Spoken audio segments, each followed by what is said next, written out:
సంవత్సరాల తరబడి ఎన్ని మందులు వాడినా మీ మోకాల నొప్పులు తగ్గట్లేదా? ప్రాణ పెయిన్ క్లినిక్ లో అత్యాధునిక చికిత్స. ప్రస్తుతం మనతో పాటు ఉన్నారు తిరుమల తిరుపతి దేవస్థానం మాజీ ప్రధాన అర్చకులైనటువంటి రమణ దీక్షితులు గారు.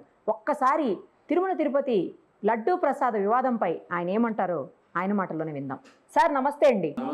సార్, లడ్డూ ప్రసాద వివాదం అంటే దాంట్లో కల్తీ జరిగింది అనేది వింటుంటే చాలా బాధాకరమైనటువంటి విషయం. హైందవ సమాజం మొత్తం కూడా బాధపడుతున్నటువంటి సంఘటన, ఆశ్చర్యం. అలాగే అసలు ఏం జరుగుతుంది, ఏం జరిగింది, ఎందుకు జరిగిందో కూడా అర్థం కానటువంటి పరిస్థితులు. మీరు చాలా సంవత్సరాలు అక్కడ ప్రధాన అర్చకులుగా స్వామివారి దగ్గర చేసున్నారు కాబట్టి మీరు చెప్పండి సార్, అసలు అట్లాంటి అవకాశం ఉంటుందా? ఒకవేళ ఉంటే ఎలా జరిగి ఉండొచ్చు? దీనికి పరిష్కారం ఏంటి సార్? భక్తులందరికీ చాలా విచారకరమైన, దుఃఖకరమైన విషయం కూడా. నా పట్టుకు నాకే ఇది చాలా పెద్ద షాక్ లాగా వచ్చింది. ఎన్ని రోజులుగా మనం కల్తీ అయిన నెయ్యితో తయారు చేసిన ప్రసాదాలు స్వామివారికి మనం నైవేద్యం పెడుతున్నాము మన చేతులతో అనేది నాకు చాలా బాధ కలిగించిన విషయం. మన ఇంట్లో మన పిల్లలకు, మన తల్లిదండ్రులకే మనం కల్తీ అయిన ఆహారం అయితే పెట్టం కదా. అటువంటిది భగవంతుడికి చేయవలసి వచ్చిందని చాలా బాధపడుతున్నాము. కానీ ఇందులో సంతోషకరమైన విషయం ఏమంటే, ఈ విషయం బయట రావడం ఒకటి, ఇప్పటి ప్రభుత్వం దాన్ని సరిచేయడానికి పూనుకోవడం అనేది ఒకటి చాలా సంతోషకరమైన విషయం. శుద్ధమైన ఆవు నెయ్యి చాలా వెల కలిగింది కాబట్టి ఆ వెల తగ్గించడానికో లేకపోతే వేరే లోకల్ వెండర్స్ కి ఒక అవకాశం ఇవ్వడం అవసరమో, ఏదో కొంతమంది ప్రలోభాల వల్ల, కొంతమంది ఉద్దేశపూర్వకంగా చేసిన దాని వల్ల ఈ అపచారం జరిగింది. కల్తీ నెయ్యి కొనాల్సి వచ్చి దాంతో లడ్డూలు తయారు చేయాల్సి వచ్చింది. బేసిక్ గా అటువంటి వారికి సనాతన ధర్మం మీద, ప్రాచీన సాంప్రదాయాల మీద నమ్మకం లేకపోవడం, భగవంతుని మీద నమ్మకం లేకపోవడం, భక్తి లేకపోవడం, తర్వాత వచ్చే కోట్లాది మంది భక్తుల యొక్క మనోభావాల మీద కూడా ఒక గౌరవం లేకపోవడం, ఇవన్నీ కూడా కారణాలుగా ఉంటాయి. నా 50 సంవత్సరాల అనుభవంలో ఇలాంటిది ఎప్పుడు జరిగింది లేదు. కానీ ఇప్పటి ప్రభుత్వం అనుమతిస్తే ఇది కాకుండా ఇంకా కొన్ని అర్చక వ్యవస్థల్లో, ఆగమ వ్యవస్థల్లో అప్పుడు జరిగిన కొన్ని ఆలోచన లేని మార్పులన్నింటినీ కూడా సరిచేసి ఆలయానికి పూర్వ వైభవం తీసుకొచ్చి వచ్చే తరాల వాళ్ళకి ఆలయాన్ని పవిత్రంగా అందించడానికి నా ప్రయత్నం నేను చేస్తాననేది నేను ముఖ్యమంత్రి గారితో విన్నవించుకుంటున్నాను. స్వామి, ఇట్లాంటి అవకాశం అంటే చాలా రకరకాలైనటువంటి పరీక్షల అనంతరం మాత్రమే ఆ నెయ్యి కానీ ఏదైనా సరే అక్కడ వాడే పదార్థాలు వాడుతూ ఉంటారు. అలాంటిది అంత భయంకరంగా జంతు పదార్థాలని, ఏదైతే కొవ్వు ఉంటుందో దాన్ని, అలాగే ఫిష్ ఆయిల్ అంటున్నారు, ఇలాంటివన్నీ లోపలికి వచ్చే అవకాశం ఎలా ఉంటుంది స్వామి? అసలు ఈ 5 సంవత్సరాలు కూడా ఒక నియంత రాజ్యం జరిగిందమ్మా గుళ్ళో ఒక అధికారి వల్ల. అందువల్ల ఎవరు నోరు తెచ్చి మాట్లాడలేకపోయారు. నేను వెళ్ళి అదే అధికారిని కలిసి, అదే చైర్మన్ గారిని కలిసి చెప్పినా కూడా వాళ్ళు నా మాటలు లెక్క పెట్టలేదు. జరిగింది ఏదో జరిగిపోయింది, దానికి పూర్తిగా వాళ్లే బాధ్యత వహించాలి. స్వామి, పోటు అనేది చాలా పవిత్రంగా చూస్తారు. అక్కడికి వచ్చే ప్రతిదీ కూడా చెకింగ్ అయ్యే వస్తుందని అంటున్నారు. మీరు కూడా అక్కడ రెగ్యులర్ గా ఉండేవాళ్ళు కాబట్టి మీకు మొత్తం తెలుస్తుంది అక్కడిది. కానీ ఎవరు మాట్లాడే పరిస్థితి లేదమ్మా, ఎవరు ఏది ఎత్తి చూపే పరిస్థితి లేదు కాబట్టి అందరూ భయభ్రాంతులుగా ఉండిపోయారు కాబట్టి ఏ విషయాలు బయట రాలేదమ్మా ఆ టైంలో. స్వామి, చాలా పవిత్రంగా చూస్తాము. చిన్న పిల్లలకు కూడా ఆ లడ్డు చాలా ఇష్టంగా తింటారు.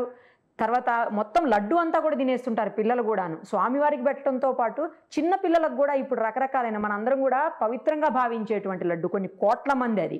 పైగా ఇంకోటి వెజిటేరియన్స్ ఉంటారు, వాళ్ళందరికీ కూడా ఈ జంతు కొవ్వు లేకపోతే ఫిష్ ఆయిల్ ఇవన్నీ వెళ్తే అది నాన్ వెజ్ అయిపోయే పరిస్థితులు కూడా ఉంటాయి కదా స్వామి. ఏంటి అన్యాయం, ఏంటి దారుణం అసలు? ఏం చేస్తామా, కలికాలం కొంతమంది ప్రబుద్ధుల వల్ల, కొంతమంది యొక్క ప్రలోభాల వల్ల, ధనాశ వల్ల ఇట్లాంటివి జరుగుతూ ఉంటాయి. ఇది స్వామివారి నిర్ణయమో ఏమో, వాళ్ళు ఆ తప్పులు చేసి శిక్షలు అనుభవించడం కోసం ఇట్లాంటి అవకాశాలు వాళ్ళకు ఇస్తున్నారేమో భగవంతుడు అనుకుంటాను. కానీ ఇక మీద జరగకుండా చూసుకోవడం అనేది మన కర్తవ్యం. స్వామి, మీరు అక్కడ చూసుంటారు కదా, అసలు ఆ లడ్డూ ప్రసాదం అనేది ఎక్కడి నుంచి వచ్చి ఎట్లా తయారవుతుంది స్వామి? ఎన్ని రకాలైనటువంటి టెస్ట్లు అవుతాయి స్వామి? ఒకసారి చెప్పండి, గతంలో ఎలా జరిగేది మీరున్నప్పుడు? అందులో ఏమి భేదాలు, అందులో ఏమి డిఫరెన్సెస్ లేవమ్మా. మామూలుగా ముందు జరిగినట్టే, ముందు ఎక్కడ చేస్తున్నారు అక్కడే చేస్తున్నారు, ఎక్కడ నైవేద్యం పెడుతున్నామో అక్కడే నైవేద్యం పెడుతున్నాం, ఎక్కడికి అమ్ముతున్నారో అక్కడే అమ్ముతున్నారు. కానీ ఈ కల్తీ నెయ్యి వల్ల లడ్డు యొక్క పవిత్రత పోయింది, రుచి పోయింది, వాసన పోయింది. షెల్ఫ్ లైఫ్ పోయింది, నిలవ ఉండడం లేదు.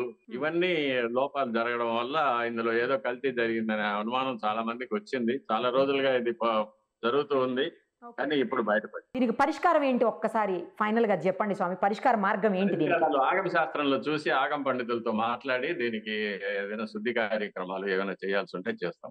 కొన్ని కోట్ల లడ్డూలు ఇప్పటికే రెడీ అయి ఉంటాయి, వాటన్నిటిని కూడా విశ్వసనీయత వాటికి కూడా ఎంతవరకు ఉంటుంది స్వామి? లేదు, కోట్లు ఉండవు. రోజుకి 2 లక్షల లడ్లు అవి తయారు చేస్తారు. అవి కూడా ఈ మధ్య వర్షాల వల్ల జనం తగ్గిపోవడం వల్ల మిగిలిన దేవాలయాలకంతా పంపించేసామా. ఇప్పుడు పెద్దగా లడ్డూలు స్టాక్ ఉండవు. ఇక మీద ఇప్పుడు మళ్ళీ శుద్ధమైన నెయ్యితో తయారు చేస్తాం కాబట్టి ఇక మీద ఎటువంటి ప్రాబ్లం ఉండదు. రోజుకి ఎన్ని లడ్డూలు చేస్తారు స్వామి? సుమారుగా 2 లక్షల నుంచి ఎక్కువ చేస్తాం. అప్పుడు డిమాండ్ బట్టి వీకెండ్స్ అయితే ఎక్కువ ఉంటుంది, ఫెస్టివల్స్ అయితే ఎక్కువ ఉంటుంది, మిగతా రోజు వీక్ డేస్ అయితే కొంచెం తక్కువ డిమాండ్. సీసీ కెమెరాస్ అవన్నీ ఉంటాయా? నియంత్రించడానికి ఏదో చర్యలు తీసుకుంటూ ఉన్నారు. సీసీ కెమెరాస్ ఉంటాయా స్వామి? లడ్డు తయారు చేసేటప్పుడు ఆ ఇంగ్రీడియంట్స్ అన్ని కలిపేటప్పుడు ఉంటదా సీసీ కెమెరాస్? ఉండకూడదు. మా స్వామివారికి ప్రసాదాలు తయారు చేయడం ఎవరు చూడకూడదు, వాసన చూడకూడదు కూడా. స్వామివారికి నైవేద్యం అయ్యే వరకు. కానీ ఇంత అపవిత్రం అయిపోయిన తర్వాత ఏం చెప్పాలి స్వామి, ఎట్లా చెప్పాలి అసలు? కొన్నిటికి సమాధానాలు చెప్పలేమమ్మా. భక్తులకి చేసే వాటికి సీసీ కెమెరాస్ ఉంటాయా స్వామి? వాటికి కూడా ఉండవా? లేదమ్మా, నేను ఎప్పుడు అటువైపు వెళ్ళలేదు. సరే స్వామి, దీనికి పరిష్కారం ఏంటో ఫైనల్ గా చెప్పేయండి స్వామి, ఎట్లా పరిష్కారం ఏంటి మీ ఉద్దేశం ప్రకారం? ఆగమ పండితులతో కలిసి ఆగమ శాస్త్రాన్ని చూసిన తర్వాత దీనికి ఈ అపచారానికి ఎటువంటి శుద్ధి కార్యక్రమం చేయాలనేది మేము నిర్ణయించుకుంటాము. తర్వాత మన భక్తులందరికీ అందరికీ కూడా ఒక విన్నపం ఏమంటే, ఇక మీదట ఇలాంటి తప్పులు జరగకుండా మనం అందరూ కూడా కలిసికట్టుగా ఉండి చూసుకోవాలి. భగవంతుడి సేవలో భాగంగానే ఇది చూసుకోవాలి. థ్యాంక్ యూ స్వామి, thank you so much. Suman టీవీలో మీ పర్సనల్ అండ్ బిజినెస్ ప్రమోషన్స్ కోసం కింది నెంబర్కి కాంటాక్ట్ చేయండి.